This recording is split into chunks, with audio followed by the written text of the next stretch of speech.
what do you think the role of a facilitator is? So I know you mentioned it has to be dedicated, but what is their job in terms of engaging with the community, starting conversations? I know also probably reviewing what's being shared as well, because sometimes you do have community members that go off the rails a little bit.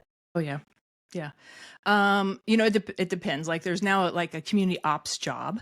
So, I mean, the community facilitator oftentimes is the one that's also doing ops, like, oh, we need to set up this program or this webinar or this event for the community, and they're doing everything. But if you're talking about just true facilitation, it's welcoming everyone. Like, I believe that everyone new member that comes into a community that they should be welcomed by a member of the team. I think it's if you see questions that are unanswered, now at the beginning, you're going to need to answer them and then tag in an expert that you know to help answer the question. But later on, it's just making sure those questions are answered. And if not, tag in someone else you know.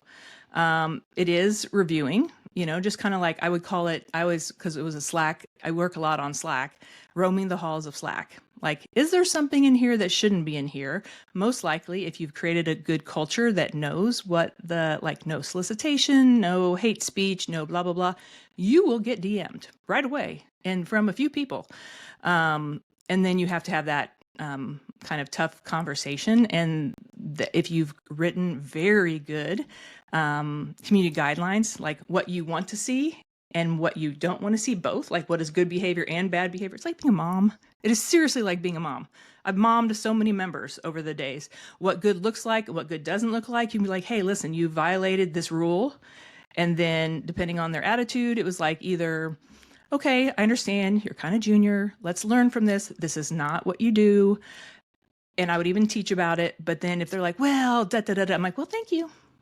We'll be removing your access. And have a nice day. Because I don't put up with that. Thank you. Peace out. Yeah, exactly. I'm not dealing with your BS. I don't care. So I think having really clear community guidelines is really important, because someday, no matter what, everybody tells me, oh, my community is so nice. Our customers are so nice. Our members are so nice. I'm like, oh, you will have to fire somebody one day. Let me guarantee you. And let's have this in writing. It doesn't take long. I have like 85 templates. So just customize one and off you go. And that way we can control the bad actors if we have them.